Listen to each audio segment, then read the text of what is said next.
Welcome back. This is script 5 of 6 in our series on multiple sclerosis.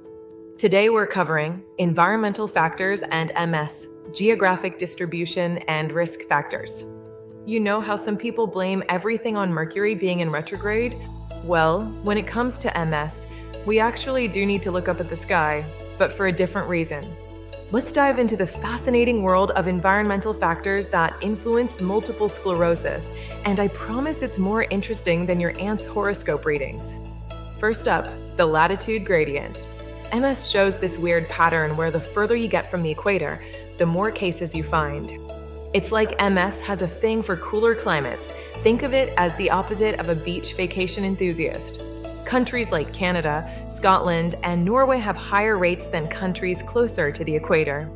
Maybe MS just really loves wearing sweaters? But seriously, this pattern likely has to do with vitamin D, our body's favorite sunshine vitamin. The closer you are to the equator, the more sun exposure you get, and therefore more vitamin D. It's like your body's own little solar power plant. Low vitamin D levels have been linked to increased MS risk, which explains why people who spend their childhood years in sunny places typically have lower MS rates. Here's a fun fact that'll blow your mind. If you move from a high-risk area to a low-risk area before age 15, you adopt the risk of your new location. It's like your immune system is a teenager going through an identity crisis. New place, new me. Now, let's talk about some other environmental factors that play a role. Smoking is a big no-no. It increases both your risk of developing MS and the likelihood of disease progression.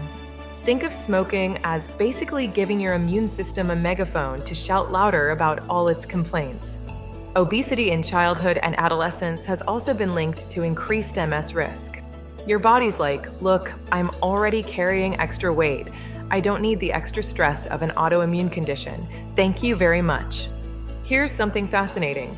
There's evidence that exposure to certain viruses, particularly the Epstein-Barr virus, might trigger MS in genetically susceptible people. It's like EBV is that one-party guest who shows up uninvited and starts causing drama. Diet plays a role too. Some studies suggest that a diet high in processed foods and low in fresh fruits and vegetables might increase risk.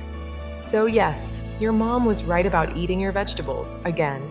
Though I doubt she knew it could affect MS risk when she was trying to get you to eat broccoli. Let's not forget about stress. While it doesn't cause MS, it can make symptoms worse. It's like stress is that annoying neighbor who doesn't cause property damage, but sure makes everything more difficult than it needs to be. The good news? Understanding these environmental factors gives us some control. While we can't change our latitude, we can focus on modifiable factors like vitamin D levels, diet, and lifestyle choices. Think of it as your personal MS risk management toolkit, minus the complicated instruction manual. Remember, these factors don't work in isolation. They're more like ingredients in a complex recipe, except this is one recipe we're trying to avoid making. By understanding these environmental influences, we can better comprehend why MS occurs where it does and potentially reduce our risk factors. This was script 5 of 6. For more information and to continue learning, visit dmpgh.com. That's dmpgh.com. Thanks for watching and keep growing that brain.